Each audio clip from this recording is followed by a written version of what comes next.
What's up, you filthy casuals? Welcome to the Casual Shenanigans Gaming Podcast, a podcast all about everything PC gaming related. It's good to be back after a long vacation. So rough. Oh, man. Oh, life was hard. Didn't think I was going to make it to the end there for a while. I'm one of your hosts, Germ Gaming, and tonight I am joined by Dave's catchphrase, the not so evil Viking 13. I thought we had something else for a minute. Dude, you gotta get some coffee. I'm sorry. Let me just drink my pep me up liquid. It's a Jeremiah-sized mug, I see. I feel so manly in comparison. Well, it's not fit for a peasant, is it? I'm also joined by James the Gray. Joel might be here later. Joel doesn't feel super well. Dave thinks it's because of all the Star Wars news today. Joel's just come down with a case of the vapors. I think my exact words, James, I told Jeremiah, I'm like, I think Joel has actually spent himself today. Take that as you will. Joel's empty. Interpret that as you wish. If he was here, you know what he would be saying. His hands are so tired from clapping. So I have a completely unrelated story to anything gaming related to tell about today. Dave, you know my friend Mason. Yes, I do. James, you haven't met him. Mason, Yes, I did. You did? Yeah, when I was in town. You guys okay. had gotten back from that shoot really late? Oh, yeah. So Mason is a friend of mine who lives his life like a little bit of a bohemian. Example, he's just found out that he had 30 days to move out of the house he's renting with a bunch of other people because the landlords are selling it. And he has decided that he wants to be homeless. He's done this before intentionally. He's just going to get a storage unit, put most of his stuff in it, and just live out of his car. Because of that, he has started taking car maintenance a little more seriously, which is maybe a little late to be doing that because his car is a '02 Civic Si, which is not a bad car at all, but he bought it for like $2,500 when its street price was $7,000 because it had some issues. He bought it with 200,000 miles on it, poorly maintained. My brother helped him out. My brother used to live with him, and he disconnected all of the warning lights on the dash, so there were no more warning lights past inspection. Everything's good. See no evil. Pretty much. But Mason's car is like an experiment in if it can go wrong, it has, and he ignored it. So just a brief list of everything wrong with his car as of right now. I ran an OBD scanner on it today, and I got error codes for all four. Not enough room to display codes. All four cylinder banks misfiring, the accelerator position sensor, the throttle position sensor, camshaft position sensor, catalytic converter, and like two other random things that we were going to have to look up.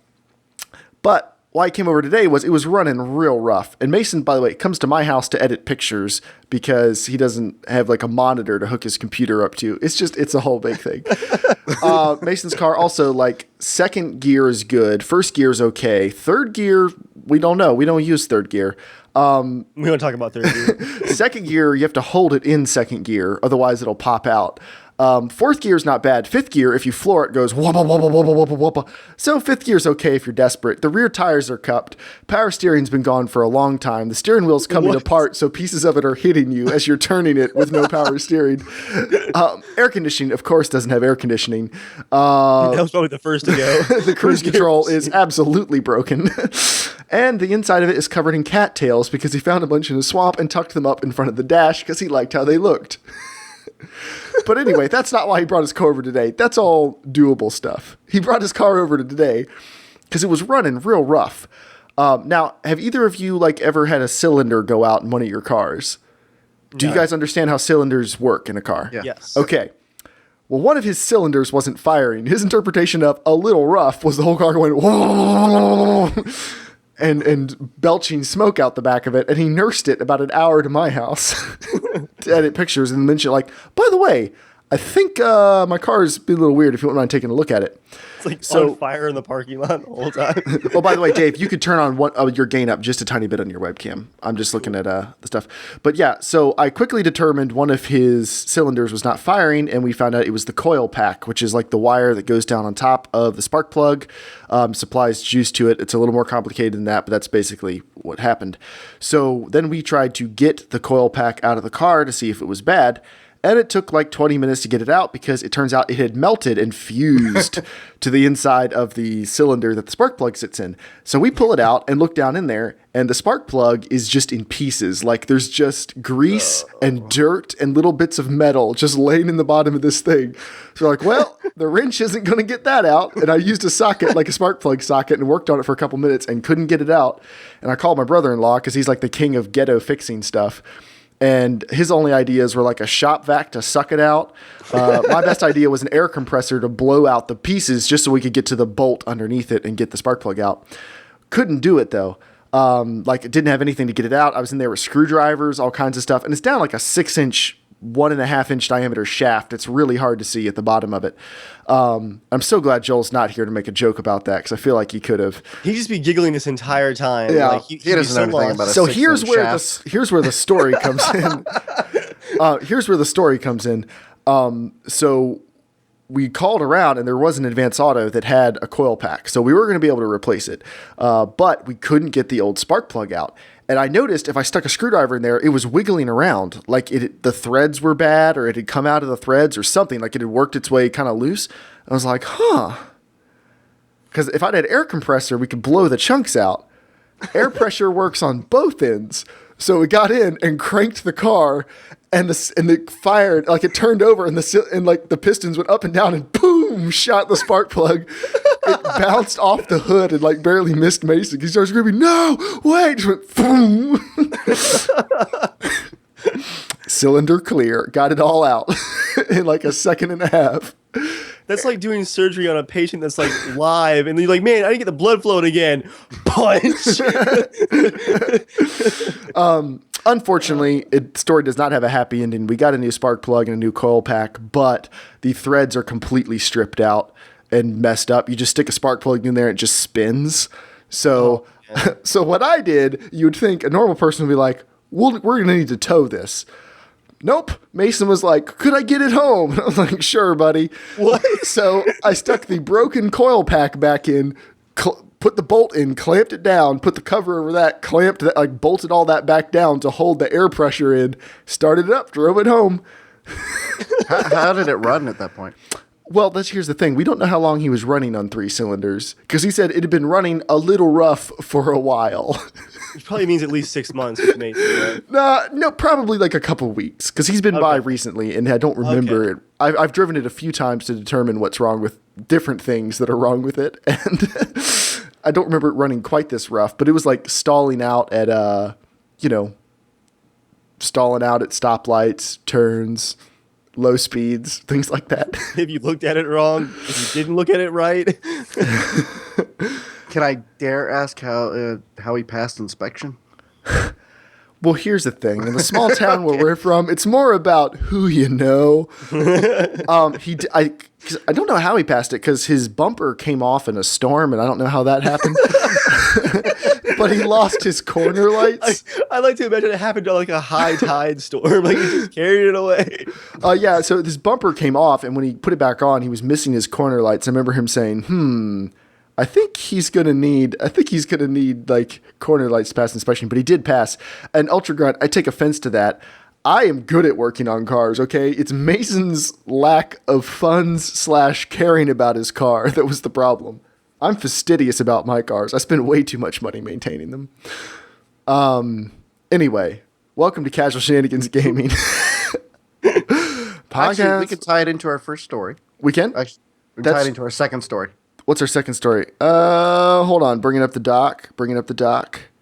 Oh yeah, we could tie it into our news. We'll wait because that's very minor news. I want to get to. It's all relevant. It is relevant. We gotta make that whole story relevant. Actually, you know what? Since Joel's not here doing Joel's here not doing like the time codes, we'll just jump around a little bit, and everyone who reads the time codes will just be up a tree. So, Project Cars has released its recommended system specifications. And while you think, wow, that's a lame thing to pass for news, Project Cars is a gorgeous looking game if you haven't seen it. It's going to be a car sim coming out, multi-platform release coming out in a couple months, like a month and a half. It's gone gold, apparently. It has gone gold. It was delayed a couple times, but it looks like it's about ready to go. And Thanks, Drive Club. okay, no, I rented Drive Club from GameFly and tried it. Within 20 minutes, I turned it off and went back to Forza. There was just nothing there. Like, it's a pretty game, but it's too arcadey. Like, the handling is just, you throw it into a corner, it just goes through it. It's like playing Need for Speed without any cops or other obstacles. Like, it's like Need for Speed when you're just driving on the track. That sounds exciting. Anyway, minimum specs for Project Cars. This is a significant story because Project Cars is so beautiful. People are thinking, like, this is going to bring systems to their knees. Maybe not. The minimum spec is a Core 2 Quad Q8400. That is an old processor. That's ancient. That's like a 2007 processor, or a 3 gigahertz Phenom X4 940. Also a very old processor. I had a Q6600 as my first gaming processor, and I built quite a few builds for friends that had 965s and 940s in them. Those are old things and not very fast. Yeah. Graphics, a GTX 260 or a Radeon 5770. You need 4 gigs of RAM and 1 gig of VRAM. Now, recommended specs. Not that that really means anything either. 3.5 gigahertz i7 3700, which is not a processor. Maybe the 3700 series, maybe. Or an FX 8350. Graphics, GT600 series or HD 7000 series, which is another reason why recommended specs don't mean anything anymore. Like, the GT600 series includes the 680 and the GT620, which, like, can't play anything. So it's good at Flash games. Yeah, like, and they recommend 8 gigs of RAM, 2 gigs of VRAM. I can decode video, yay. But only 1080p, nothing higher. Now, this is one of those games you'll probably want to play at 60 FPS, and I believe, who put the note in there about the PS4? The PS4 is going to be running it at 60 FPS? It was not me. Really? Who typed that in there? Probably Joel. I'm going to guess Joel. Consider that an unsubstantiated rumor, but it wouldn't surprise me that they're going to be trying to run it at 60 FPS. So I look forward to trying this out on the Potato Masher because it is a very, very pretty game. And it drives really well, too. So if you're in the mood for Sims, keep an eye out for Project Cars coming soon to the Potato Masher. Apparently, they are going to get 60p. 60 FPS? 60 FPS. 900p? 1080p for PS4. 900p for Xbox One. That's surprising. That's a rare game to run at 1080p 60 FPS. And up to 12K on the PC.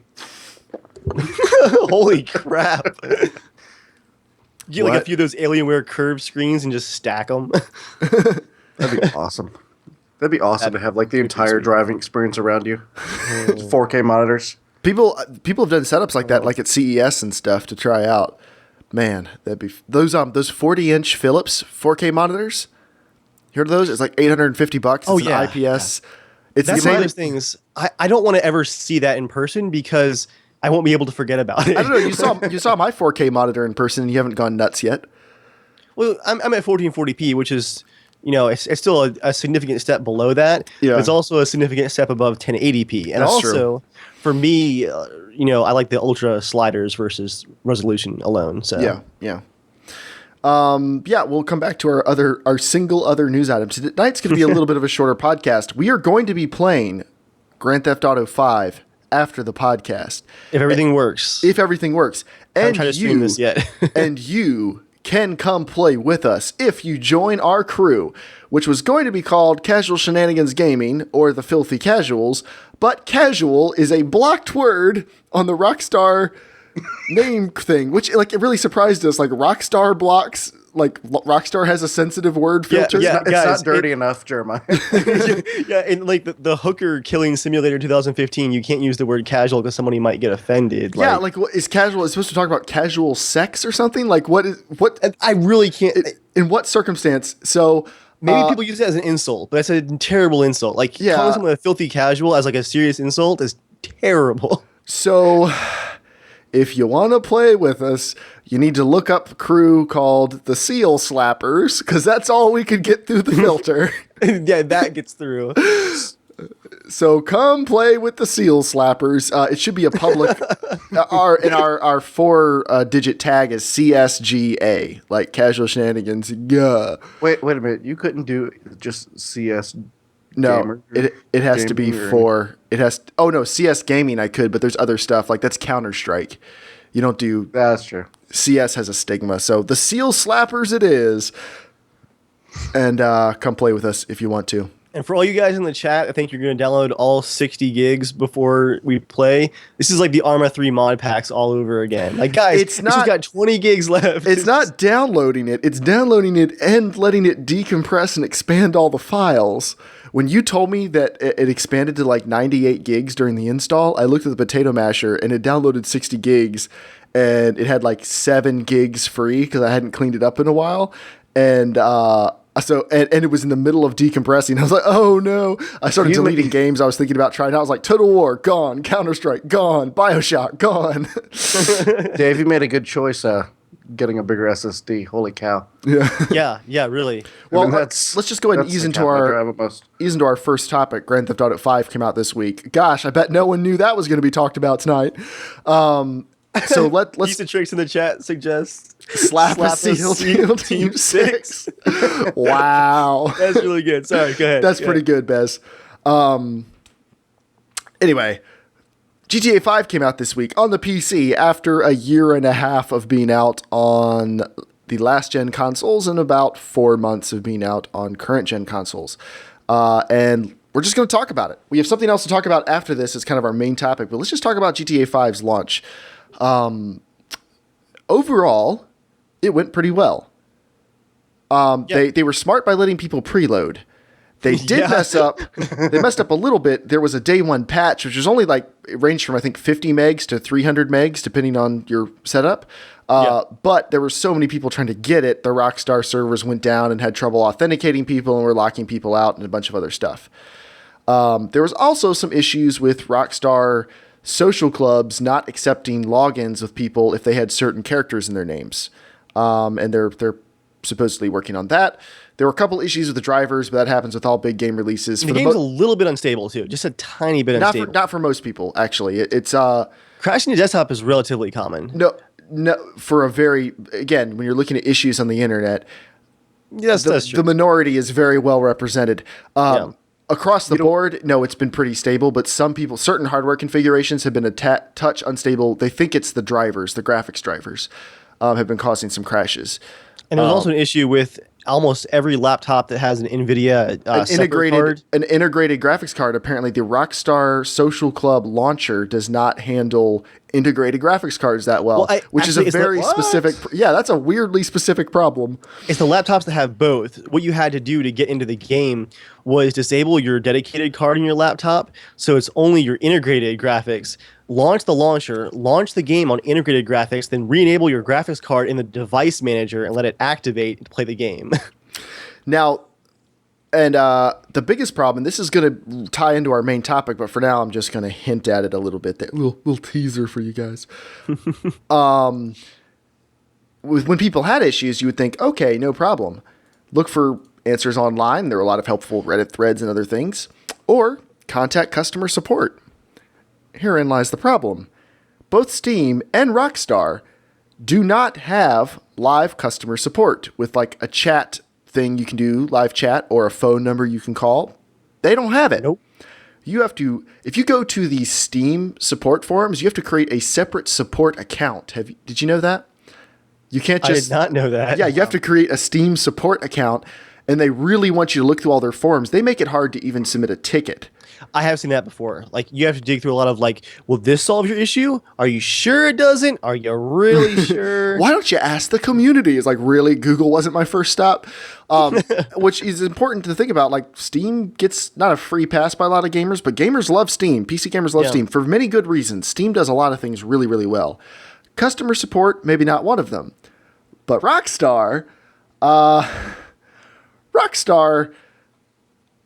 right, I had an issue, and it doesn't really matter what the issue was. I mean, it was a fairly minor issue that no, it wasn't a minor issue. I'm just going to talk about it. Okay. Yeah, it's a big issue. Talk about it. It's a big issue. Into detail. So I go to launch the game, and it goes, sign into your Rockstar Social Club account. I was like, okay. So I signed into the one that I used on the PS3 and the PS4, because I've got like $750,000 and a couple houses and, some cars and stuff on my account. I'm like, I want to take that character with me. Plus the name of it is Germ Gaming. So like that would make sense. So I signed into that and they were like, hey, all right, so cool. This is your account, right? It's like, yep. You want to activate the game on this account? It's going to tie it to this account. I was like, yep, no, that's fine. Click activate. All right, cool. Let's play. And then it goes, oh, no, you can't play because you have a Steam account already linked to a different Rockstar Social Club account. So you got to use that one. I was like, oh, okay. So I hit back and try to log in. And I try to log in. It goes, yeah, but you already used your CD key. I was like, yeah, but I can't use that one. And like, nope, it activated it. It activated it on an account tied to a Steam account, or it activated it on a Rockstar Social Club account that when knowing that this game was bought on a Steam account, which was tied to a different account. And Rockstar knows that that's apparently a permanent link and cannot be undone. And none of this was mentioned to me before I signed in. That is awful programming. The fact that to do a CD key check, it has to link it before it checks it. That is an awful system. Yeah. Well, I mean, maybe it just didn't check it. I don't know if it has to do it that way. It just didn't. Like, I'm assuming it's not supposed to work that way. Maybe I'm like a 0.02% hole in the system or something. But I fell through it and I couldn't play it. So I submitted a support ticket. We are currently at 73 hours into that support ticket, and it has not been addressed. Is this Rockstar or Steam? Rockstar support ticket. Okay. I got around it, though. I borrowed Mark's account to record footage for the Potato Masher video coming next week, to be teased later in the podcast. I borrowed his account, so I was able to record everything. And then last night I was reading, and someone was like, you can get no-fault refunds through Steam if you haven't really played the game yet. And I was like, oh, really? There's a backdoor way to get an instant refund through Steam. It goes into a Steam wallet. It does not go into actual money. But I got an instant refund and bought the game again using my Steam wallet funds. Took 5 minutes, and I was back up and running on a different CD key. Now, it means I don't get the pre-order bonus of all the like $1.5 million of extra money. Which is pretty nice. But we have a new ongoing segment of the podcast. Jerem Gaming's Rockstar Support Ticket Watch. Every week we'll check in and see if they've addressed the ticket yet. I'm leaving the ticket open. I don't feel bad about doing that. Like someone's going to get to it. And ask, issue. They're going to say, do you still need help? I'll say no. They'll close it and move on. It'll be an easy ticket for them. So I'm going to leave it open because I'm curious to see if they ever get around to it. I've never heard of a 72-hour wait on a support ticket. And I feel a little bit bad for them because they've been drowned. Obviously never worked for the government. Oh, they don't count. When it comes to like customer support, the government does not count at all. Because they don't have any customer service. I had like a 7-month heat ticket. I just got an email like last week. Oh, jeez. Like, are you still interested in this? Like, sure. Why not? I guess. Like, thinking like, what was that? Yeah, so that's kind of a big issue, and that's going to be our main topic. But before we get to that, let's go back to talking about, was the wait worth it? Does the game work? And it appears, from looking at everyone talking about it online, looking at people's system specs and stuff, this is a really good version of the game. Yeah, it's a solid port. Although I wanted to actually address one thing about the crashing that I got, and it's related to your support issues. And that's my first night. I was getting crashing like every 8 to 10 minutes. Like it was crashing constantly. I couldn't even get out of like the city. It was crashing so much. So I spent most of my first night in the editor, which wasn't crashing nearly as often. And I did some Googling. There were no support tickets that I could find with the similar issues. Occasionally I see someone's post in like the Steam forums like, hey guys, I'm getting a lot of crashes, and like it would disappear in like the tons of threads about people posting like GTA 5 giveaways and I'm lost in this area and help me do this thing, like just unrelated non-support stuff. I couldn't find any actual information to help me. I couldn't even find the Rockstar ticket like area like that you found to put a ticket in. Mm-hmm. So I just put a tweet out and I was just like, is anybody else crashing? And I just went to bed, and the next day someone's like, yeah, I turned off Shadowplay and DxTory and the crashing stopped. And I was like, oh, I'll try that. And that fixed it for me. It's Shadowplay and DxTory incompatibilities, apparently. But like the idea that I just turned to Twitter and it was like a faster response. Like I had an answer in 5 hours after I'd gone to bed. I woke up the next morning and there's my answer, how to fix it right there. Interestingly, I was also encountering some crashes. So I turned off Fraps. I tried Fraps, DxTory, MSI Afterburner, and the Steam built-in frame rate overlay. I was still getting crashes. It turns out our overclock we have on the Potato Masher's video card has been perfectly stable up till now, but apparently in GTA it pushed it in a certain way it didn't like, and it was crashing. It was giving me a direct 3D init error. Yes. Yeah, I had that once on an overclock too for the graphics card. Well, I didn't get it when I turned Fraps off. When I was running no frame rate thing, it wouldn't crash. But otherwise, like you said, it would crash every 10 minutes. So I just backed the overclock down. It's been fine. I'm running like a medium, like an 80 megahertz on the core 200 megahertz on the memory overclock, not a super aggressive one. Yeah, it appears to be a really well optimized game. Now, there's been a lot of confusion going around about what optimization means online. A lot of people seem to think optimization means it runs great on my system. That's not what optimization means, because there are people running this game on really crappy PCs, which is good. People can run it on really crappy PCs. Yeah. But optimization means there are no bottlenecks as a result of the game's code itself. If you have a fast system, it runs fast. If you have a slow system, it runs slow, but you can still play it. That's the idea behind optimization. The better your system is, the better of an experience you get, and it's linear and progressive for everybody. I'm going to drop in the Twitch chat, and if you're not watching on Twitch, then you won't see this, but there's an image floating around of various sites have been testing this. Game GPU is one. They tested like 25 different graphics cards, and it's an extremely linear performance progression. That's exactly the kind of graph you want to see for a game. Yeah, it's very, very good. That's really good. Yeah. Basically, for those of you who can't see it, like all the people listening on audio, it's a directly linear progression until you get to 970 SLI, 980 SLI, R9 295X2. Like when you get to the SLI and Crossfire versions of the highest end cards in the market, it kind of peters out around 135 frames per second, which is pretty stinking good. Yeah, all the SLI and Crossfire just does really, really well, it looks like. Yeah. Just consistently, all of them just do great. But the game appears to scale really, really well. The only thing it does not handle well is it does require over a gig of video memory if you want to have a good experience. You're going to need over a gig. 2 gigs you can run pretty well at. But I'd say 2 gigs is the comfortable minimum, which for a game that massive, that's pretty understandable.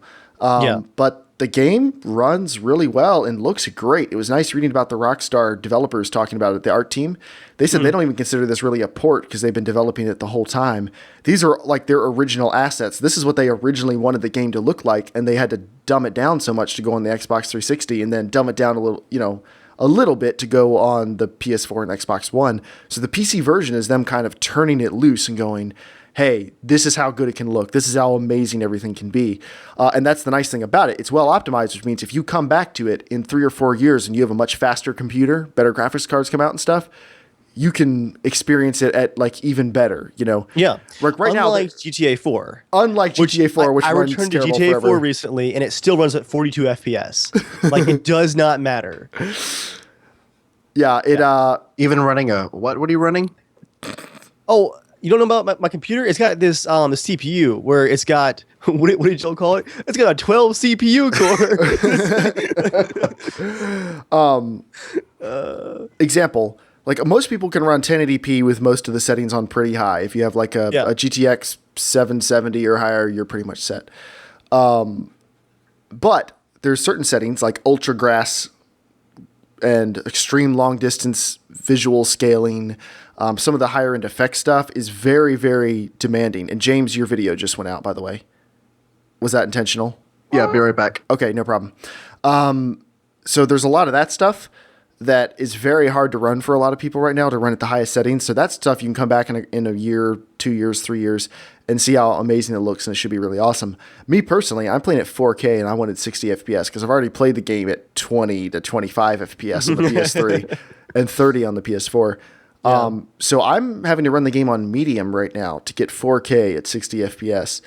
But medium at 4K looks really stinking good. Like, I'm not looking at it going, oh man, this sucks. Like, no, it's a gorgeous game. Dave, what's your experience? You're playing at 1440p with a 970? 980. And actually, the 980 is not far and above the 970 as far as GTA 5 goes. It's a bit better. It overclocks a little bit better. But yeah, honestly, the game looks fantastic. For me, one of the most exciting things besides the resolution was being able to crank all the pedestrian and traffic sliders all the way up. Have you done that yet for yours? Yes. Oh, yeah. I had them up the whole time. It doesn't really affect frame rate much. I think it's more of like a memory and CPU overhead for the density of traffic and pedestrians. But even at max, like, honestly, I don't think it feels as dense as GTA 4 did as far as traffic and pedestrians go, because the world is so much bigger than GTA 4. Mm-hmm. But it really helps the experience to have all those sliders at max and having just a lot more pedestrians and cars compared to the console versions.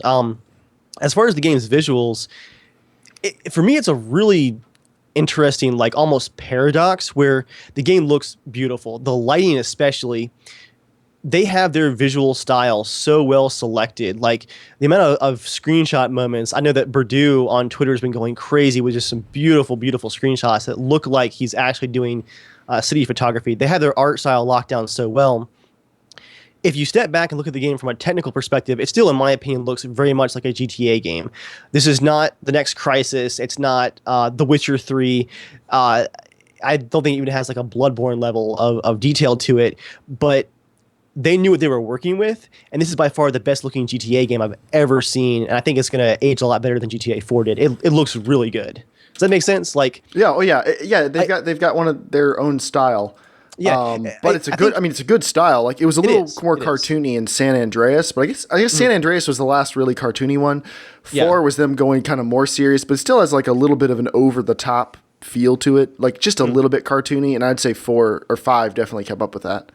And, I think the paradox also comes into looking at some of the individual assets. You still have some like all the mirrors in the cars are like very polygonal on the edges, and they don't have any kind of mirror texture. Like a lot of the mirrors in the cars, if you go into first person, are like just like a smeared texture, like just kind of a blurry fake reflection thing. But on the other hand, now they've gone this extra mile where on the next-gen consoles, they added the first-person perspective with this really nice interior. Now on PC, that interior has high-resolution textures and like all the dials work and everything. So like you have this really high-res dash system and all, and interior to the car. They kind of contrast with the other like lower-res elements that are around you in the world, like the mirrors and stuff like that. So it's kind of a contrast where it still looks like a GTA game, but yeah, like I said, it's definitely the best-looking GTA game in a very convincing world. It's awesome. I have to say, when they switched to first person, like I think that drastically changed the look for me. It does. Even when you're playing on the beach trip, it was like, wow. I mean, I could kind of actually picture being on that street. Yeah, it's weird because like it feels so much more immersive, I guess, because the camera pulls back so far in GTA most of the time, you don't think about it. But when you're in first person, like the explosions and the gunfights and everything, like they feel really cool. Like I don't know. I wonder how long they've been wanting to do that. I know, right? Because like it works pretty well. It was kind of out of the middle of nowhere. It was just like, oh, by the way, we're doing first person. No one expected that, yeah. And the world rejoiced. Now, it wasn't just like the mod for GTA 4 where it was like there's mods on PC where they added first person perspective. It's like we're going to go back and rework all these car assets to like get ready for first person so like it actually fits in, and then like you're not just looking at this super blurry dash texture. Yeah. They went the extra mile. Yeah, it's pretty impressive. Like Daisy, where you can like look down your own neck. It's still in development. That probably won't be fixed. Other positive things I've noticed. It loads way faster than the console version. And I'm playing on a mechanical drive. I don't even have it on an SSD. Really? Yeah, and it loads, like, it gets into the game. Like, I have to restart the game to apply a lot of the graphic settings. And I can restart the game in well under a minute, like 30, 45 seconds. And, like, loading into online pretty fast. Like, I'm getting in under a minute. And on the console, it was easily, I wait, like, 3 or 4 minutes every time. Getting into events is much, much quicker. Like, it's not instantaneous, but it's a quarter to a third of the time I'm waiting on the PS4. And I don't know what type of magic they're doing. I don't know if you noticed this, Dave. Have you played many events in online? James, you don't have it yet, do you? I haven't played online yet at all, actually. I just created my character. Okay, in online, see, the way it works on the PS4 and the PS3 is when you want to join like a thing online, you have to invite other people from your server to join your particular match that you're playing in. Like you're in a server with a bunch of people, but you have to invite them to join your mission. I think they might be pulling people from other servers, or the person count on the servers is so high. Every mission I joined instantly was almost full. And that's awesome. And there's dozens of them across the map. It can't be everyone just happens to play the same stuff I'm playing. So I wonder if they're pulling people, like if they're dropping you into an instanced session with a bunch of other people who want to play that mission across the world, because things were instantly full, which was a major gripe on the PS4 I had, was there was so many times I'd be playing a 16-person race with 3 people just because no one wanted to play.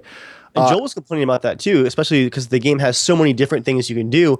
If it's only matchmaking in your server and there's 32 different things to pick, like you've got to wait for a certain number of people in that server to pick that same thing, right? On the consoles? Yeah. And you That's can what Joel invite was them. saying. You can invite them, but they have to accept.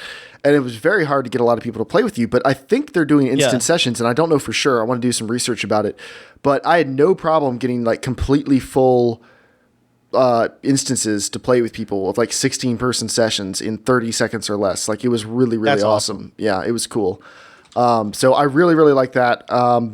In online, you do have to turn your visual settings down a little bit just because of the added latency that comes with playing online with that many other people. I mean, come on, you're playing in Los Santos with like 64 other people cruising around, or 32 or however many there are.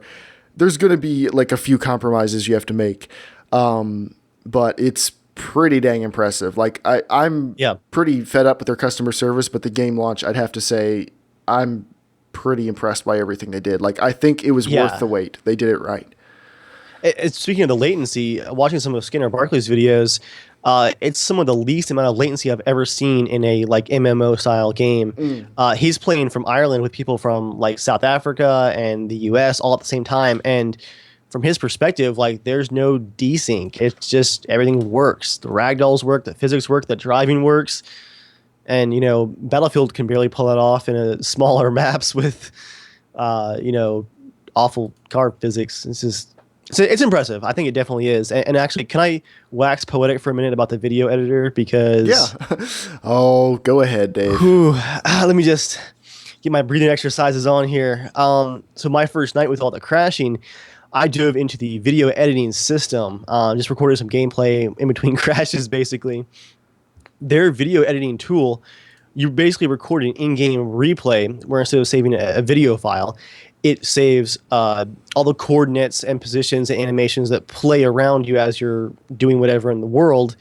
And then you load that replay back in real time in the engine, and then you can scrub the timer back and forth, and the game like replays, rewinds, all the action that happened. You can place free cameras, zoom in, you can add effects and like camera shake and dialogue and all this other stuff. So just with your recording of the game world, just dropping a camera into just running around like robbing an armored truck, you start zooming in on the detail of the world, the way that people react and stuff like that. It's wild just what you can do just recording normal gameplay. But then there's also a director mode where you can unlock different characters to play as. You can play as like cops, pedestrians, just about anybody. Pick an area of the map, choose time of day, turn on God mode, turn off the wanted level. You can like do emotes, like the actual, like if you're playing as a cop, you can choose like the angry cop dialogue. You can like flick people off. You can do just about anything. The movies and machinima that we're going to see from this editor, it could get real. It's honestly, it's a little scary. If you guys don't see me for a while, just maybe have my Steam account deactivated so I come up for air. That's what Dave said. This is like going to be the end of him, and that's what I kind of said in return was this is how he would have wanted it to go. Like it's for the best. I'll die happy, but if you guys don't hear from me, please just send help. Just wait till you can combine that with mods. As soon as there's a multiplayer cops and robbers mod, like how wild you mean like Battlefield Hardline? oh man. Oh. No, I want a good one though. Oh, you want a good mod? He doesn't want something so derivative. He wants it, a little fresher. It's a little unfair, but it's an easy. Is it though? I'm enjoying Hardline. Really? How much have you played recently? I haven't played since Sunday, so there's that. When's the last time you played before them? I played 3 hours of the campaign on Sunday. I'm enjoying it. It's a solid 7.5-ish. That's not bad. It's not anything incredible or groundbreaking. It's just kind of there. I still talk about Hardline though. Just kind of there. I'm gonna be both unsurprised and very happy if we see a multiplayer cop mod that does better than All Points Bulletins or All Points Bulletin, the Cops and Robber MMO that crashed and burned so badly years back that I was so excited to be in the beta for back in the day. I can see a mod, possibly even LCPD First Response, that team doing a mod for GTA 5 that could surpass that game very easily, and I could see myself sinking 10 times the amount of hours into that I do the main campaign and stuff like that. Mm-hmm. So that's my hopes and dreams for modding is just a cop mod. That's all I want. And so speaking of modding is not officially supported, but it wasn't in GTA 4, and there were plenty of amazing mods for GTA 4. People just have to pull apart the files, unpack stuff, and figure out how to reverse engineer it. Mods are definitely going to happen. That's actually why I'm excited, was because the cop mod for GTA 4 had the script system where you could do like traffic stops and all that stuff. And then the latest version, from what I've heard, they got it working in multiplayer too, in GTA 4. Good things are coming, guys. But our main topic is customer service. Yes. Steam and Rockstar, major industry-leading companies in their respective fields, both with abysmal customer service. What do you think is the responsibility of a company during a launch like this? Like, do they have a responsibility for customer service? What is it? Like, it's easy to say, well, they should just handle all my problems. Yeah, but like, you know, when millions of people are buying something in one day, that's unrealistic. And we understand that. Yeah. What should be expected of these companies? Because I think we can agree, based on the customer service this week, they haven't done an amazing job this week. I'm going to go ahead and throw out the fact that Origin has instant chat support that, while frequently completely does not understand what you're asking them, at least it's there, and you can try like a second person within 10 minutes. Instant Indian or English as a second language chat support. Yeah, basically. You're the Joel of this week. No, they're India is probably where most of that tech support is. That's it's just reality. it's not racist when it's the truth. Yeah, my Indian friend I talked to on Origin. My Indian chat friend. My Indian friend Steve. Yeah, the names are always great. I've had to use Origin chat support probably 3 or 4 times, and the wait time is usually short. And I have gotten one of the reps who just really was not helpful at all. I closed the chat, did it again, and in 5 minutes, someone else is solving the issue. So if Origin can do it with EA's reputation, Steam, you have no excuse. That's the bad thing about Origin, is some things they do so well. Download speeds, like Steam's pretty good, but Origin, everyone gets their max download speed on Origin. Origin makes you download things faster than you're paying for. That's good. Your modem like just squeals in anguish, like little bit of smoke comes up the back. And Origin, they also have a pretty good refund system too, I believe. They have a good refund system, and you can talk to actual people. Like, there's things that Origin does surprisingly well. Things it does poorly. Really only sells EA games. Well, So I think that's a problem. That's kind of the point, though. I know. Being able to offer any customer services, since it's just their games, they only have a limited number of variables to work with. Yeah. Exactly. I mean, it could be a lot worse. Let's look at Uplay. It brings nothing to the table besides extra DRM. Or Rockstar Social Club. Uplay is the equivalent of, Cousin Nico, want to go bowling? It's like, did you know you can get wallpaper in store for playing? No, let me play the game. Did you know you can buy a key to unlock this? No, let me play. You can't turn off the in-game display, even though that messes things up. You need to leave it on because it tells you when you get more points for wallpapers. Better. Every time I try to launch Far Cry 4, it's like, your playing experience will be severely compromised without the on-screen display. And I'm like, yeah, click.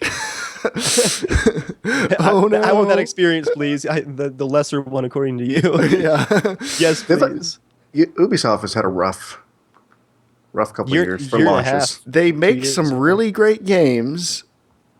Eventually. And they make some really, really stupid PR, customer service, development, social interaction decisions. Basically everything except the physical game. They do some really crappy stuff. What was that like 2-month period where in the middle of all the awful Ubisoft launches, was it late November, early December, where they had a bunch of awful game launches, and then like their marketing people were saying the dumbest stuff like we want better quality pixels. It's like resolution doesn't matter, frame rate doesn't matter. We want better quality pixels. It was like a 2-month period where it's like every day, like you just wake up in the morning, just crack your knuckles, like, all right, let's get my daily dose of Ubisoft. It's like Retina, guys. It's Retina. It's like the Battlefield Hardline Twitter. It's so bad, but you can't look away. I unsubscribed.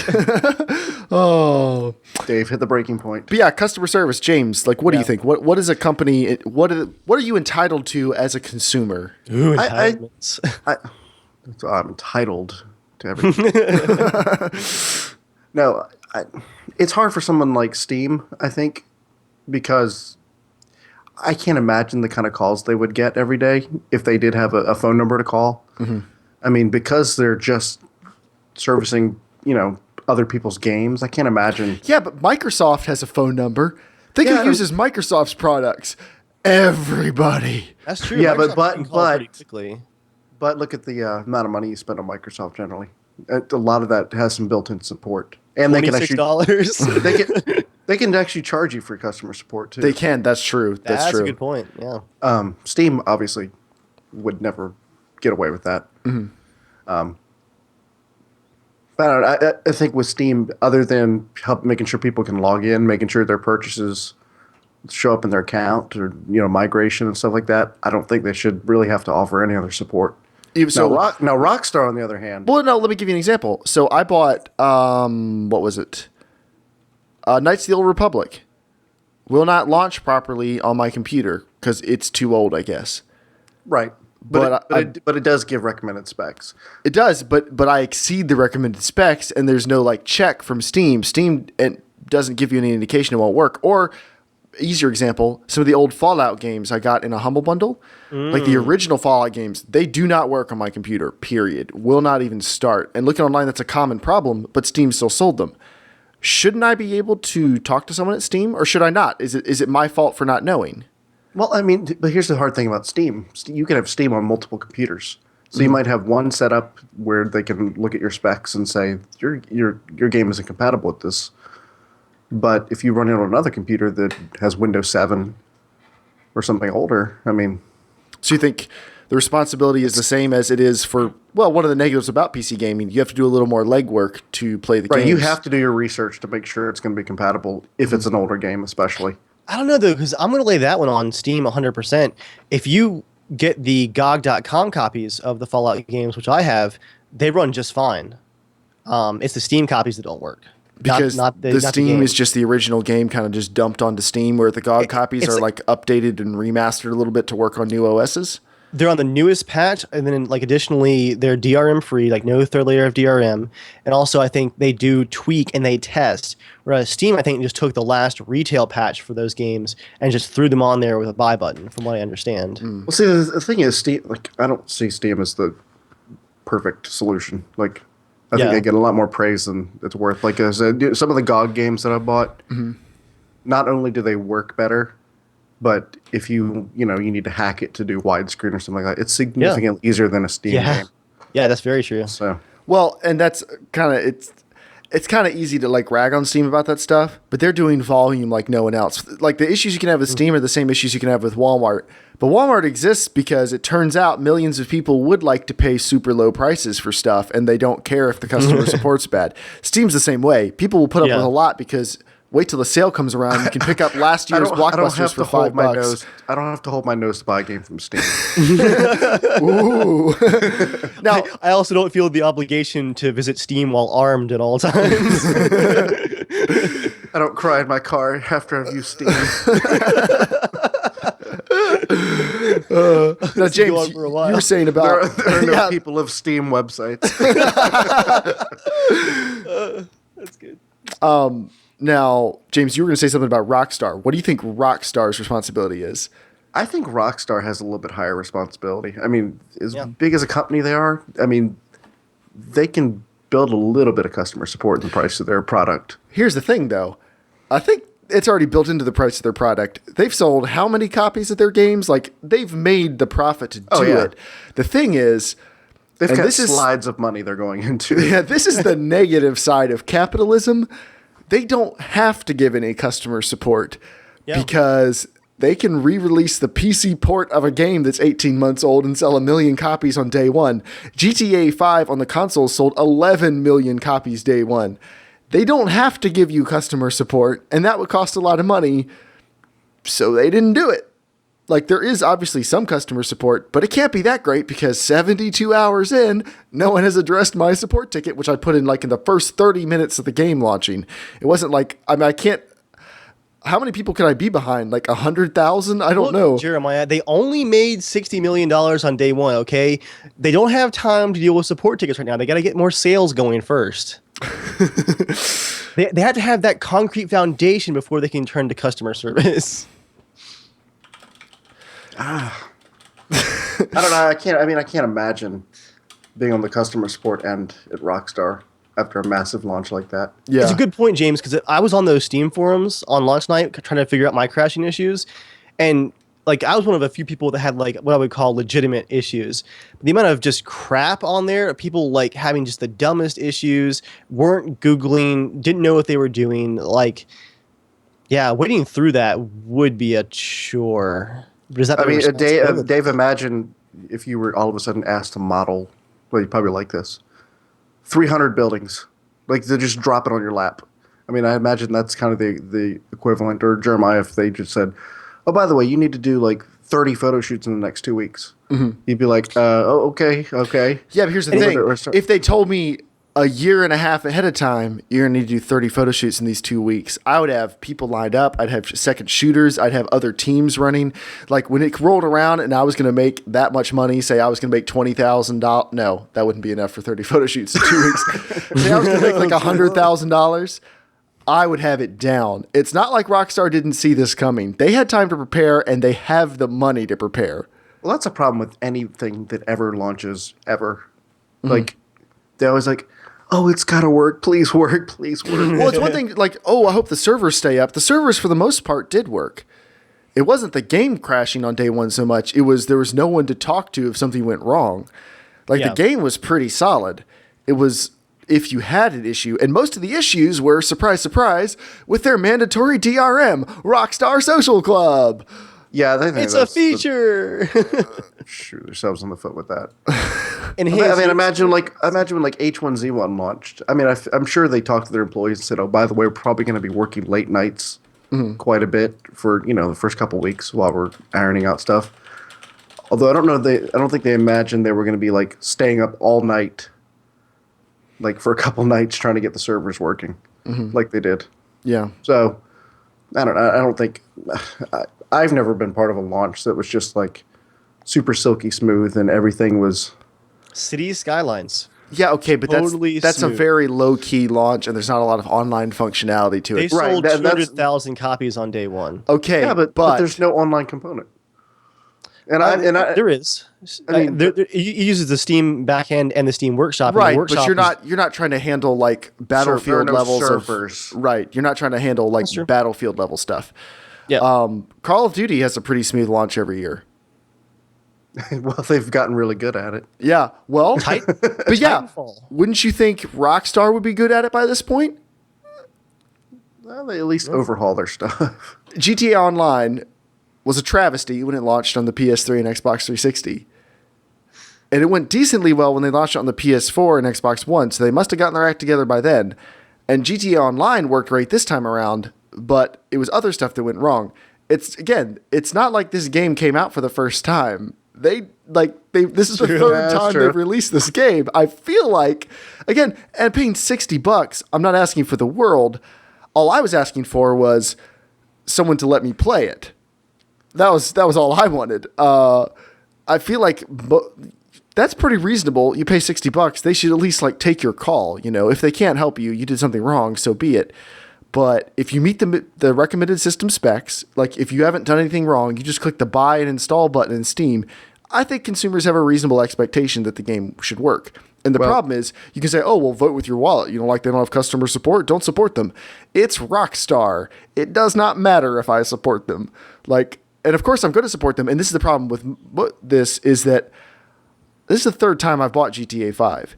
Even with the problems, I will happily buy it because Grand Theft Auto is really stinking good. And that's how everyone else feels. Launch issues, yeah, but it's Grand Theft Auto. Like, people are going to play it. And that's to Rockstar's credit. They've built a game so good that people are willing to put up with Rockstar Social Club just to play it. That's it. Yeah, I don't think I would accept Social Club from very few other products. Like, there's not many games that I would allow that. So, speaking of which, join the Seal Slappers if you want to play GTA with Casual Shenanigans Gaming. The Seal Slappers. I'm actually pretty excited about the mobile launch of GTA 5 because I feel like it's going to be flawless this time around. In 10 years when it gets ported to the iPad, the iPad Air Retina HD. It is now time for the news. We only have one news item left because we already talked about Project Car system requirements. Nailed it. EA is shutting down some free-to-play titles. They are shutting down Battlefield Heroes, Battlefield Play for Free, and Need for Speed World. 3 games which I had completely forgotten about. What about you guys? I remember playing Battlefield Play for Free while waiting for more Battlefield 3 trailers to come out. Mm-hmm. So it's a couple years old. It came out in 2010. At the time, Battlefield 2 was 5 years old and was not running well. Mm-hmm. And like there wasn't another Battlefield, so it was Play for Free, which like was an updated version of 2 basically and stripped down. So that's it was like the arcade cartoony version of 2. I mean, it wasn't 2. It launched from a browser. Yeah. That sums it up. Like not like Battlefield 3, 4, and Hardline, where like the browser is your server browser. Like the game launched from the browser. It was not great, but it filled a gap. It served its purpose. Mm-hmm. And do you think it's no big deal they're shutting down now? What do you guys think? I don't think any of these play for free games did what EA was hoping to. Like you see, like the Korean market, for instance, and in Russia, these free to play games that go crazy. I think they were hoping for that, and they saw not even close to that kind of profit from these. Mm-hmm. In Russia, gameplay, you. I mean, it's EA kind of. I guess they were experimenting a little bit with some of their better known IPs, but whether it worked out or not, I'm sure they made some money from them, or they wouldn't have kept them up this long. And that's all there is to talk about it. Well, I do have a thought that maybe we'll talk about it another time. Like the games that they pull the servers for, and then people try to create, their own servers and play the games through. A lot of companies are trying to squash that. We can talk about that some other time. That's been in the news recently, hasn't it? Which game was it they were doing that for? I guess talk about it later because I can't think of the game either. I know that Halo Online, which was released recently as like a Russia-only title, has been modded basically to run on different servers, so U.S. and European players can play it. And Microsoft has been sending takedown notices left and right for that. But it's like, you don't offer this anywhere else. People want it. I mean, it's their IP, obviously, but there's a conflict there that I think they're not responding well to at all. It's not making them look good in any way. Mm-hmm. That's a good topic, though. We should line that up for next time, maybe. Put it in the notes. 2 quick, really bits of news. Quick fire news. Star Wars Battlefront launching November 17th. All but guaranteed. Should be guaranteed tomorrow. Did you guys see the screenshot for it today? I did, or today. If you're listening to this as soon as the audio version drops. The link. Drop a link in the chat. I'll paste it here in a minute. I got it. Okay. There's links on this page. The screenshot was so good. I loved how the environment artist, Dennis, actually had to confirm, like, no, that's not CGI, that's in-engine. Oh, I was going to ask, that's in-engine? Yeah, Dennis confirmed on Twitter about a half an hour after the image leaked. He just posted a tweet that said, no, that's not CGI, is all he said. So cool. And then the next bit of quick fire news. The Witcher 3 has gone gold. That was going to be mine. Good call. Good call, sir. What that means for anyone who doesn't know is it is feature complete now, or not just feature complete. It's been feature complete for a while, and they've just been bug fixing and testing and stuff.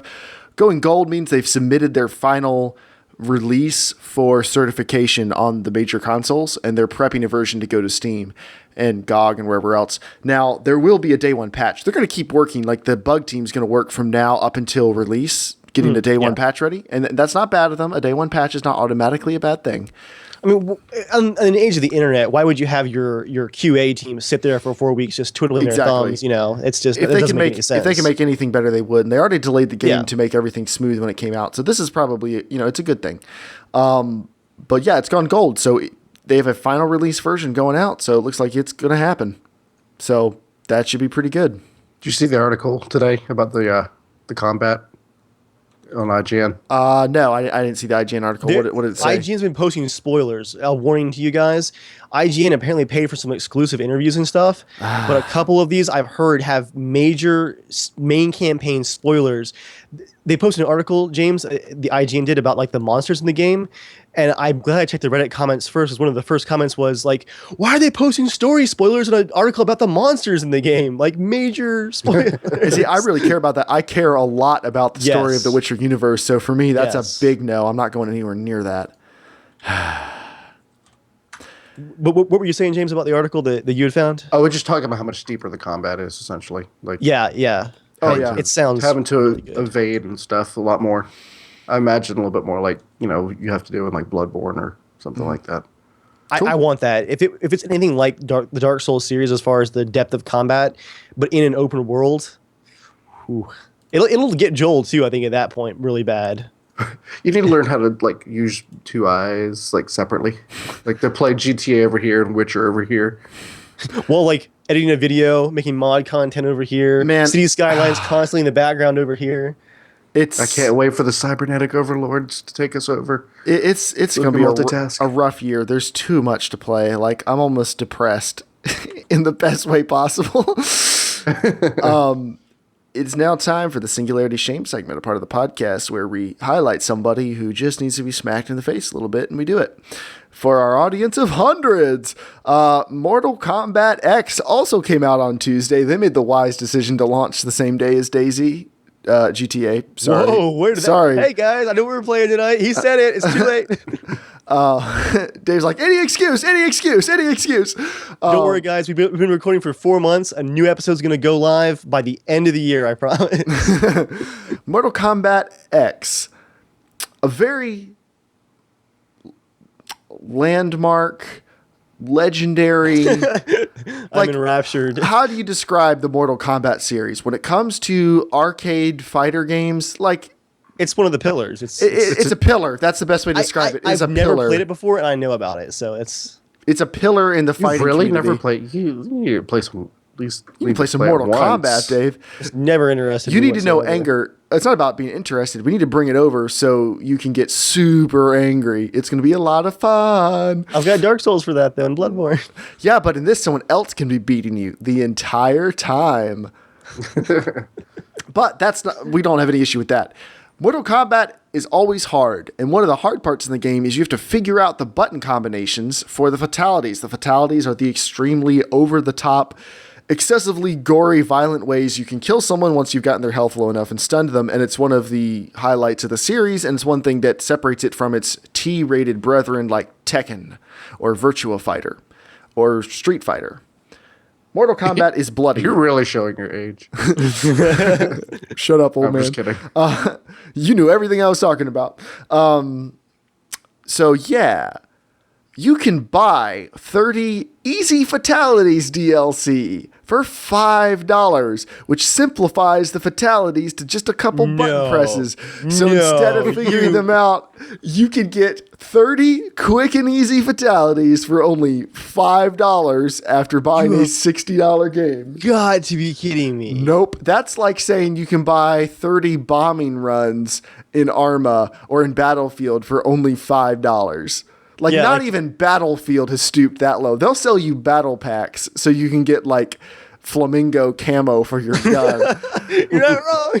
But not even them are like, all right, guys, come on, guys. Wow. Yeah, that's bad. Like, and it's not Good just shame segment. Very. if good. some fighting game did it, like some new fighting game, people are like, well, that's stupid.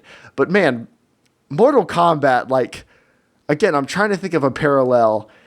It would be like Battlefield doing a lot of the things Battlefield has done in the last couple of years. But much worse though. I'd say that's a whole different. It is scale. worse. Yeah. What actually downloads when you buy that DLC?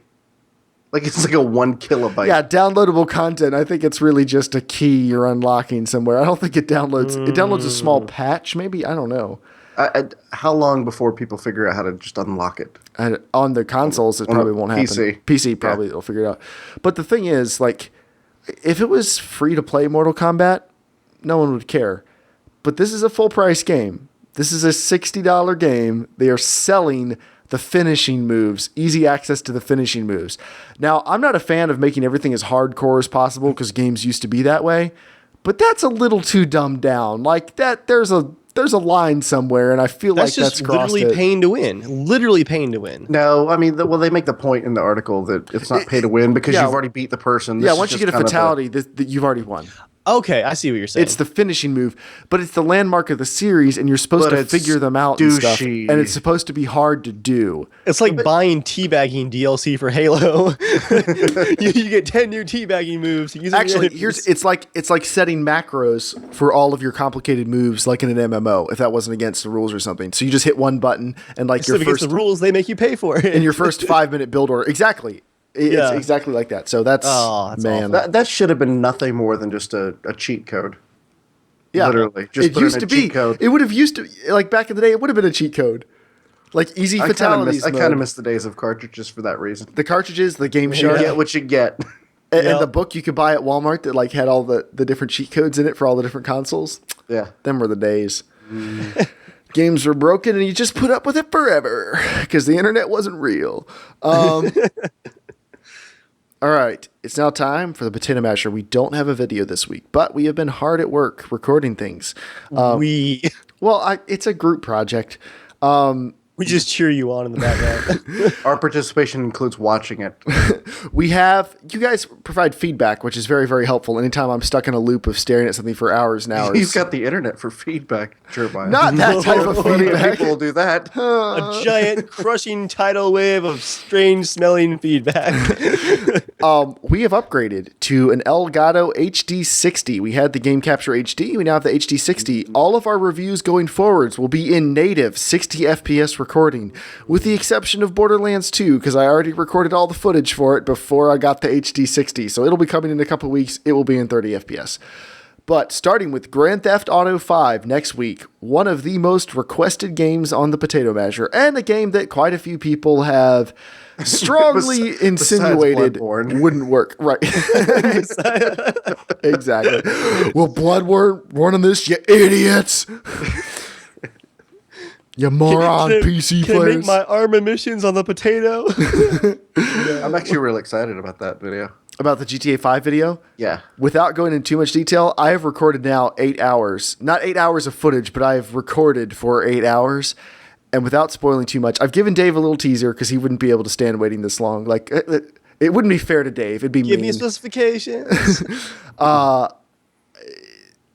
Next week's going to be good. That's all I got to say. Next week's going to be smirk. Did anybody write down our predictions? We did. I wrote them down in the show notes last week. Some are met. Did anybody win? Some are met. Some aren't. Some might be exceeded. That's all I'm going to say. That's all I'm going to say. Other than it's going to be good. Tune in next week. GTA 5 Potato Masher. Very long video. Most likely. It's probably going to be 10 minutes plus. Sorry, everybody. Yeah. Look for that coming next week.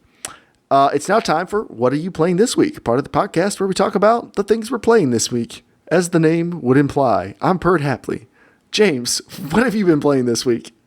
I don't even know why I bought it. I think I bought it part of a humble James, bundle, you bought it, which is pretty much every game. You bought it because you're you. Just What'd you buy? What'd you buy? Murdered Soul Suspect. Okay. Mm-hmm. It's actually kind of, I mean, I played a couple hours. It's kind of fun. I like the whole walking around investigating, but it's kind of interesting doing the whole voyeuristic.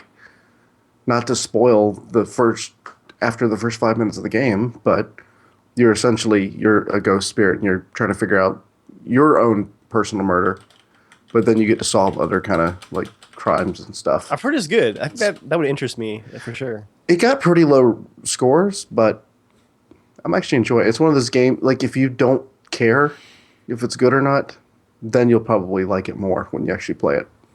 Yeah, I've heard some of like the user reviews. Like if you're into that kind of thing, you really could get into it. So I think you would like it, Dave. I think I would, from what I saw of people's reviews of it. Not the press reviews, but the individual users. Dave, what about you? What have you been playing? Or James, you been playing anything else? Yeah. What else you got? We played DayZ this weekend, didn't we? We did. Yeah. Oh, speaking of which, they rolled back the loot system in a hotfix Wednesday.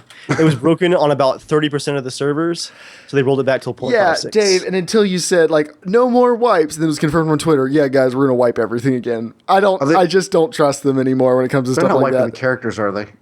No, They're wiping camps and stuff. Oh, Persistence but is getting wiped. They're like, everyone, pack your tents. It's all going away. Yeah, that was like the whole thing. Jeremiah's like, yeah, now that we got persistence, let's do a 10. Yeah. Because Dave was like, this is it. No more wipes. No more wipes. We're good to go. Jeremiah no, actually had a gleam in his eye to do this. I actually said at the same time, though, I said, this isn't going to be the last wipe. This is the last weekly wipe. There wasn't a wipe for 3 weeks. Right. But then it's going to be wiped in a week. I don't think it was even a week before they were doing another wipe, though. Like before they started talking about it. It was 3 weeks, and then the next wipe is going to be 0.56 in the first week of May. So there's going to be another one in like 3.5 weeks again. So, it's part of the development process. When they're pulling modules in and out of the game, stuff's going to be broken for a bit longer, for sure. Yeah. But loot is now spawning again, at least. Dave, So- what about you? GTA 5, obviously, I'm still squeezing in city skylines wherever possible. Like if I'm working on something like a Word document or a Photoshop image, like cities is just open in the background. I'm building things. I've got a city that I've been working on now for, I think, 5 weeks on and off. Like it's getting pretty large. I think it's 20 some tiles now. Dave, this is a bad year for you. This is just... Dude, I'm so screwed.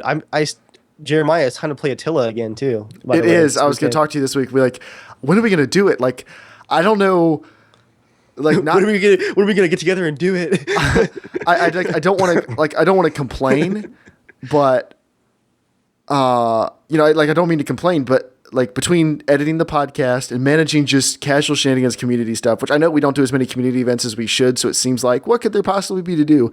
There's a surprising amount of stuff that goes into keeping CSG stuff going, but the Potato Masher has greatly increased that. Right, and YouTube, and actually just gaming.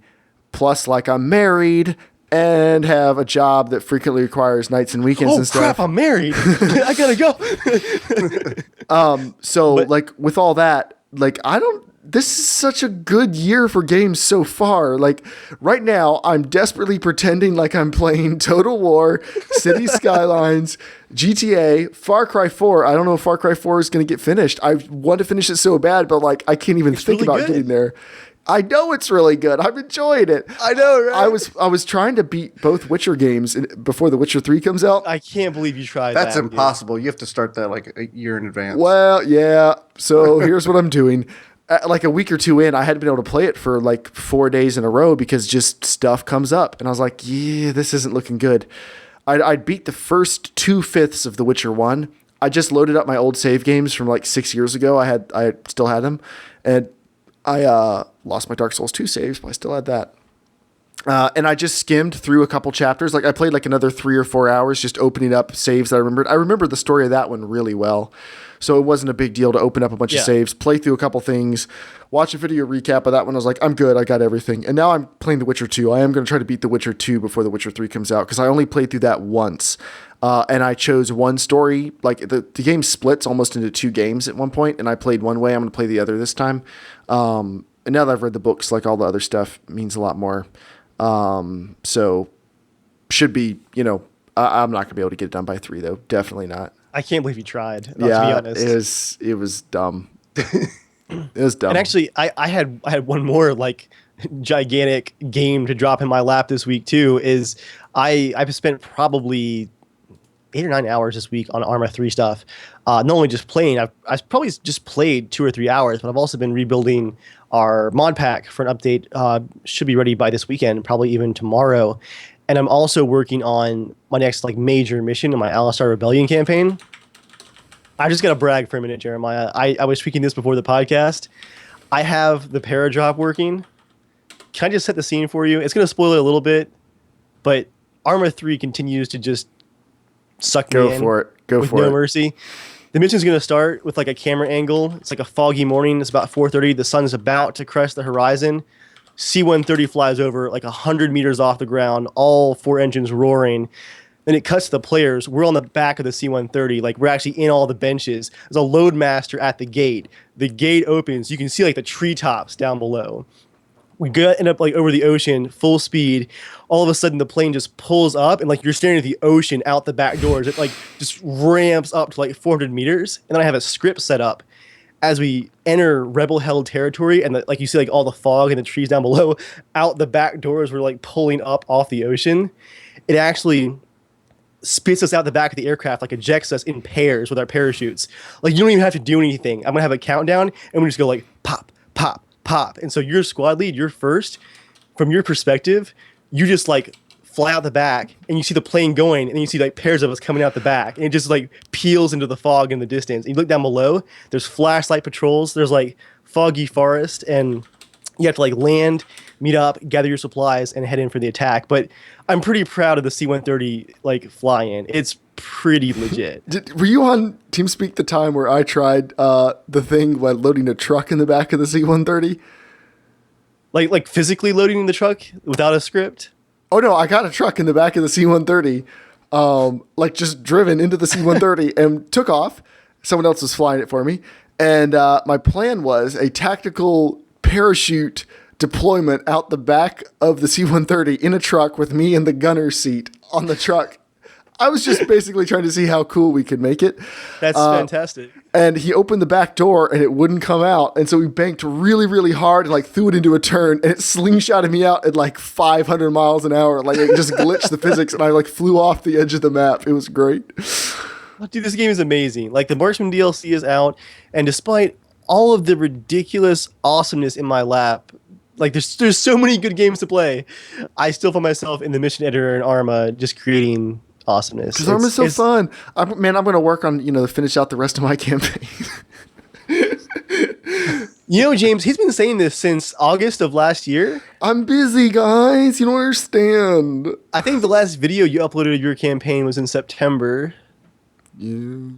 How many gigs of footage are you sitting on? You're going to upload all at once in this grand campaign? No. I haven't uploaded anything from the campaign. I did like a teaser mission. I was like, I should turn this into a thing. I have the story all planned out. I don't know. Dave, I think you live in like a little quantum time bubble that allows you to just sit and do this stuff all day long. No, like, Joel is like that.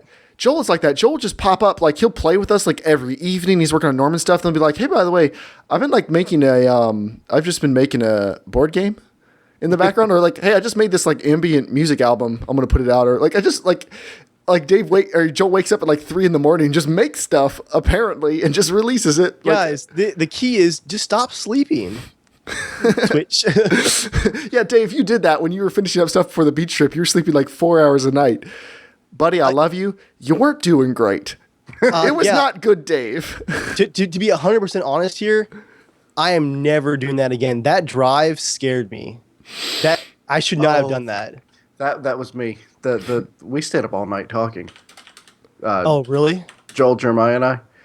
Oh, we're not as young as we used to be. I was Holy crap! I felt pretty good. Like when the morning came, I was like, I'll just go to sleep for a couple hours. And I was like, I'm gonna die.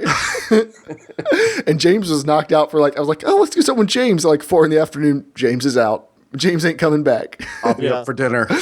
You woke up, got ready, and went to dinner. And then drove home. That's what was rough. Yeah. We're not as young as we used to be. I used to staying up all night. I'd stay up all night and then go work landscaping. Yeah.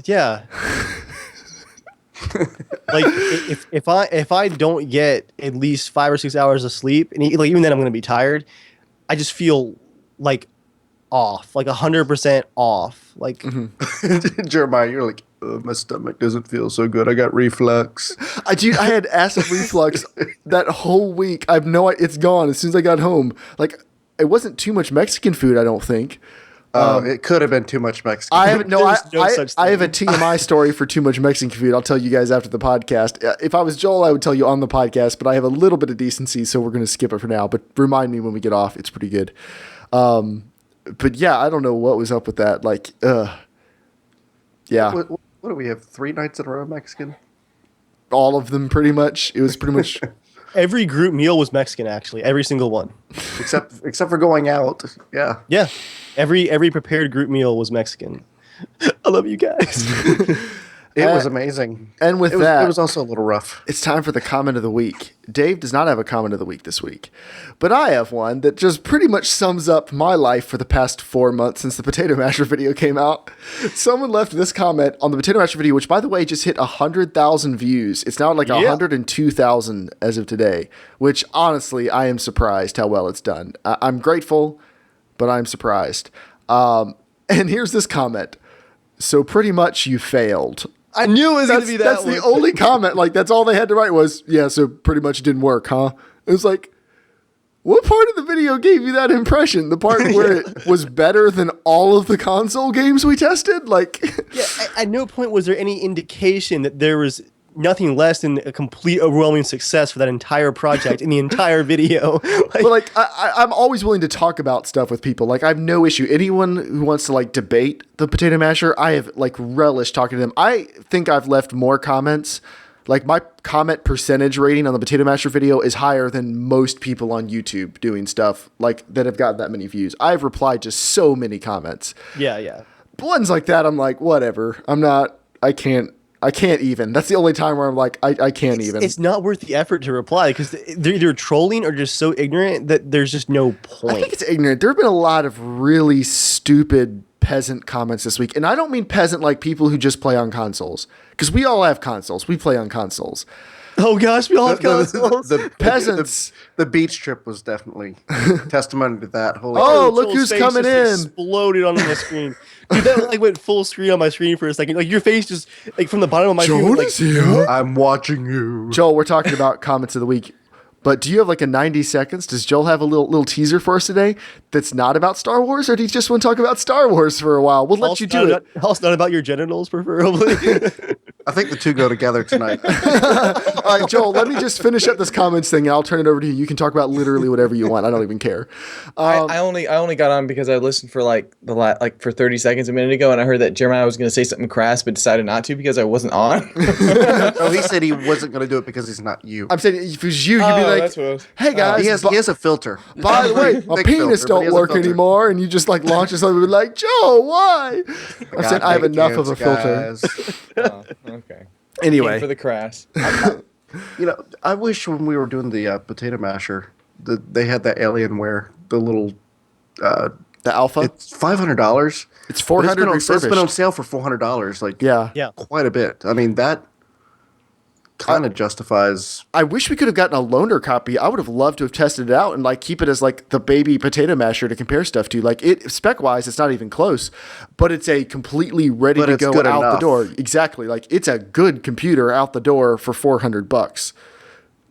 Form factor's great. Have you seen it in person?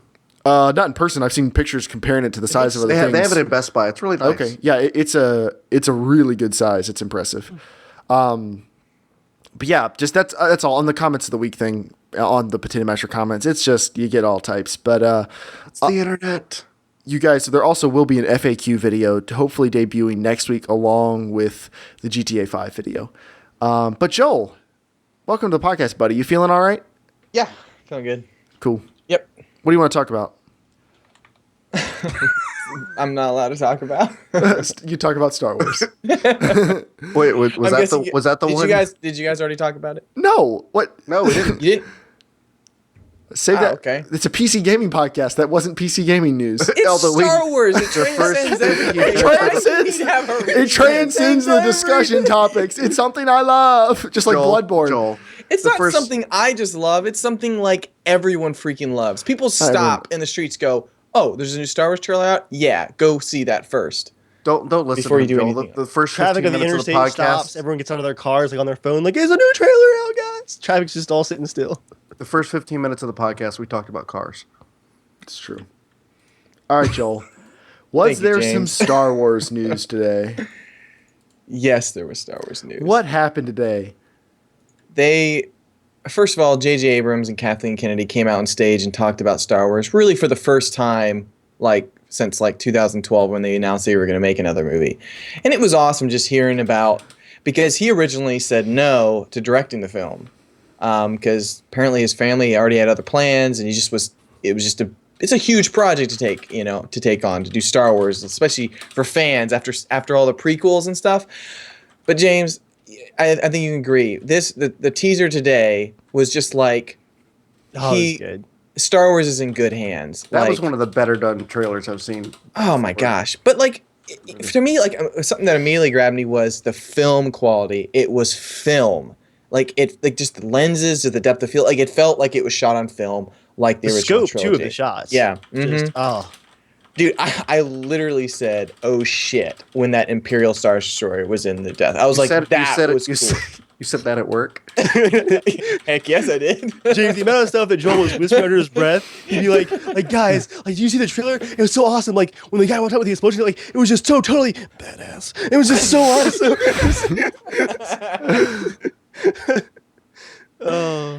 Oh no, it was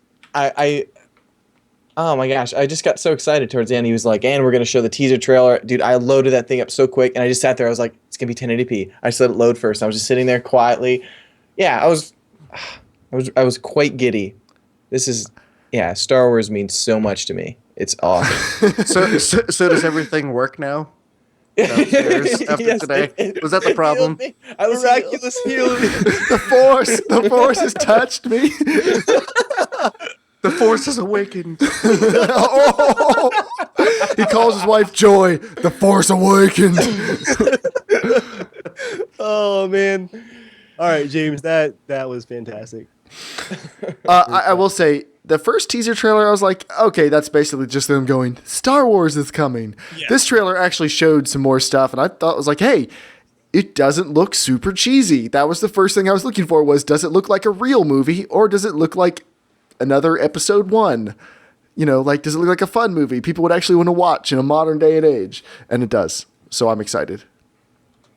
And I feel like, man, they are just playing their cards so well. Like, I mean, for the next trailer, like the full, official trailer, that'll probably be a lot more, story related and stuff. We still haven't seen Luke. We haven't seen Leia. We haven't seen a lot. Like, no other character really has said anything, like, story wise. They really are doing a really good job, I think, with it. Because I was listening to one podcast about, like, just the first teaser. Like, what were they trying to do with the first teaser? Like, they didn't want to go, here's Han Solo. This, like, they wanted to move it to new characters. They wanted to say, hey, this is a new Star Wars for new generations, stuff like that. And this was like, now they're starting to go, hey, these films are made from the same, mold as the original ones. And that's what I'm so excited about. At the end, that's what a lot of films do. They like have really good like upfront teasers. Yeah. And then towards like the launch, they're just like, here's pretty much all the footage. Yeah. You put it in order, you can see the whole movie. Yeah. That was like Man of Steel. I mean that's like Avengers is right now. I mean the amount of content they're putting out now. It's like I kind of wanted to launch so I can see the movie in the theater, not on. Well, part of the problem with that is, no, there's lots of tease, but I'm guessing, James, you know the general Marvel Civil War storyline? Yeah, but that's not this movie. No, I know it's not this movie, but I'm saying a lot of the stuff I think that I'm seeing, and I know the story, what's going to happen, it's because I already know the storyline enough that I'm seeing just little clues that maybe go, that's like, I think most people are just seeing it and going, Avengers, more Avengers, they're fighting robots. Like, that's all they need to know. You could see like they had half of the fight of the Hulk versus the Hulkbuster. Yeah. Online. I mean, that's true. That to me is too much. I mean, that's something you like. I can't wait to see this scene. Yeah. They showed like a little tease, and then you get to see the full thing. They've released like 2 minutes of that fight. Oh, I haven't seen 2 minutes of it. No. Was it 2 minutes? I didn't. They released something the other day that they played on something from MTV. That's what I don't like is the clips from the movie they play, like they release them 2 minutes at a time. Furious 7 did a lot of that, and I skipped all those. I was like, I don't want to watch, like, they released 7 clips that are 2 minutes apiece.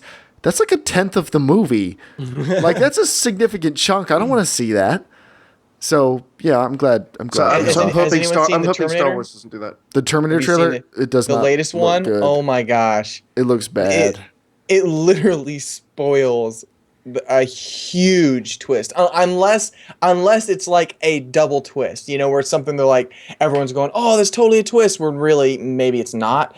Yeah. But my guess it is. I think they're just going, we're just showing everything, but it's almost ridiculous. If you don't really care, go watch it. It's kind of hilarious because you're like, wait, what did they just show? All right, that? Spoiler zone. What's the twist, Joel? Spoilers for Terminator Genesis. John Connor is a Terminator. Yeah. Like, it's like that sounds like an awful plot line. It was. I mean, I still want to see it. I love Arnold Schwarzenegger, so I'm excited to still see it. I'm probably not going to go see it midnight or nothing like that. I'll probably just wait till the dollar theater or something like that. But it was just funny because I'm like, That I mean, like, it's a huge plot twist in it. Like, you just wouldn't expect, just because the main character who plays John Connor does not look like kind of a badass at all. Like, he just kind of looks like a standard kind of leader dude guy. But then it's like, wait, what?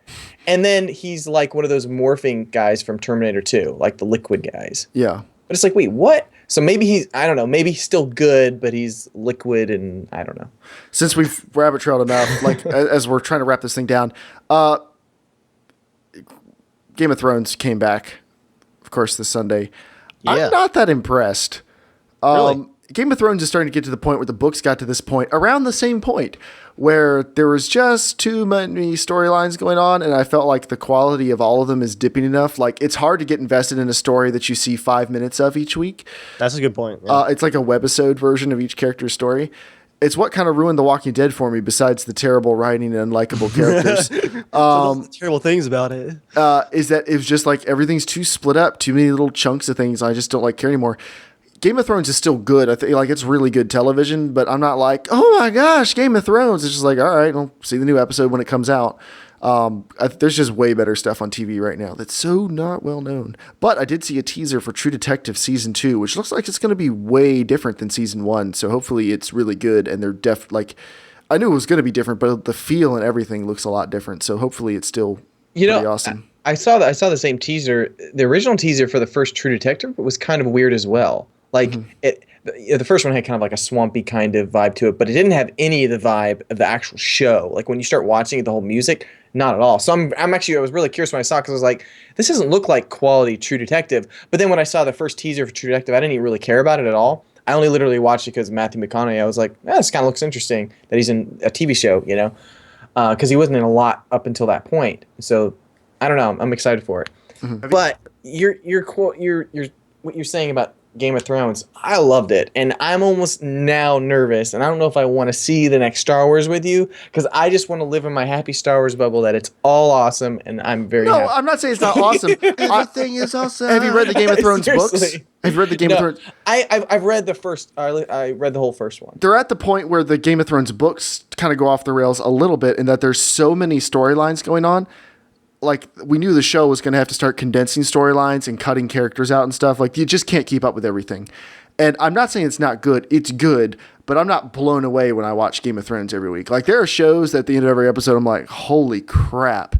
Like, they just take you for a ride. Game of Thrones has not been that show for a little while. And part of it is because at this point in the books, there's just politics. Everything is politics. They killed off so many main characters already. Don't worry, there are plenty of people left to die. But like, they've killed off so many main characters that there's just like a lot of, you know, they dig themselves in a deep hole, and the books do the same thing. It doesn't mean it's not still good, but like, it's not, I still have optimism about things. I'm just not it's a slow point in the series. Yeah, it's pretty slow. I'm not incredibly optimistic about Game of Thrones. That's all I'm saying. Is that a show that they could branch off and do multiple like series of this show? I'm sure they could do a spinoff. I'm sure. I mean, running like at the same time. Yes, to kind of keep the characters a little bit more. That would be interesting. Well, it probably makes some money. Where the show is right now is where he wrote that book. Actually, got like 2/3 of the way through it and said there's just too much, and he split. It was book 4, right, Jeremiah, or was it book 5 into 2 books? Well, book 4 and book 5 happened concurrently. Exactly. Okay, so it was book 4 he was working on. You got like 2/3 of the way through it. Said this is too much. It was like 2,200 pages already at that point. So he split it by perspective, actually, and there's like by continent. So book 4 is the eastern continent, right, Jeremiah? Yeah. Book 5 is Westeros. Yeah. So they did it in the books for sure. Wait, no, flip that. Book 4 is Westeros, yeah. Okay, yeah. But anyway, this has been Casual Shenanigans Gaming. Oh, one more TV show. Have any of you guys caught Daredevil yet? I've watched the first episode. It was really good. Looking forward to keeping going from there. But I'm not, you guys will be proud of me. You guys give me crap because I watch things while I work on stuff. I started watching the first episode while I was working on stuff, and I stopped watching it.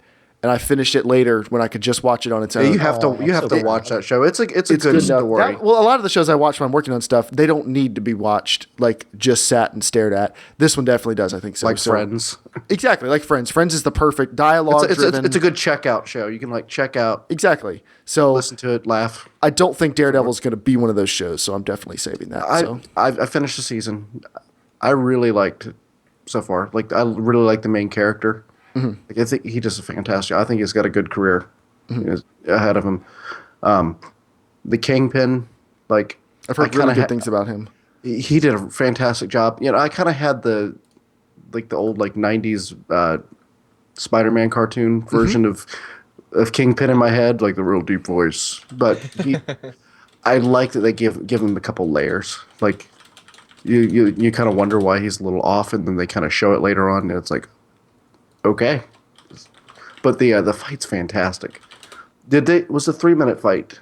The hallway shot, was that in the first episode? It's in episode 2. I've heard about it. It's so good. It's well done in that they took a risk and thought, let's try this, and they did do an entire just scene of just one shot moving up and down a hallway. Like the camera goes this way, turns around, goes back, and they're fighting, and they go into a room, and then they come back out in the hallway, fight a little more. It was really impressive. I think it took like 8 takes, and they had like one of the stunt doubles that would like pop in from one side, but overall I think it was a pretty technical feat to accomplish. Yeah, I've heard so many good things. I'm looking forward to playing that. But with that, we really are going to wind it down. You guys went for a long time. We did. Thank you everyone who came out. Thank you for watching.